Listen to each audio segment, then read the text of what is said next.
Hi, this is Richard Freedkin with eXp Realty, and we're here at my newest listing at 1085 Clearwater Drive in Pingree Grove, Cambridge Lakes.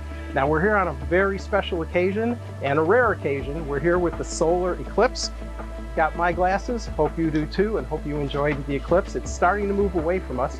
But let's talk a little bit about Cambridge Lakes. It sits on 1,164 acres, was built in 2005, and there's 360 acres of open space with over 5 miles of walking trails. It's got a great clubhouse with amenities like a pool, a lot of baseball diamonds and parks. It's just a great place to relax and enjoy a lifestyle.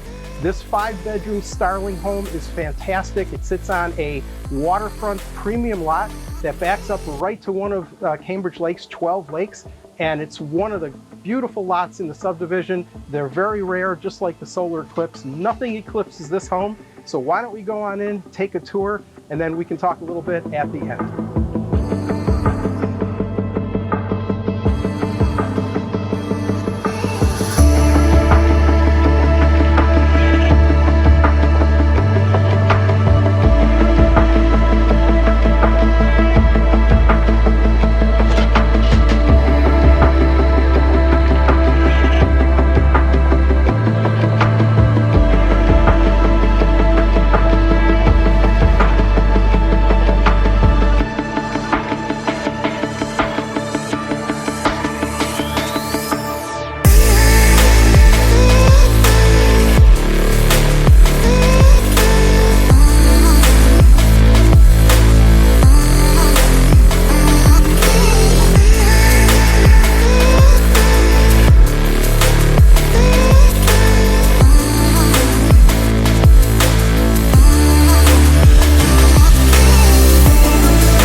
So hope you enjoyed the tour. I know I did, and we're sitting here in the back patio overlooking the lakes. So if you have any questions at all about this beautiful home, or you know somebody who's interested in seeing it, give me a call. My phone number is 847-922-8423. Make sure you leave your comments below, and I look forward to hearing from you and seeing you at our open house. Take care.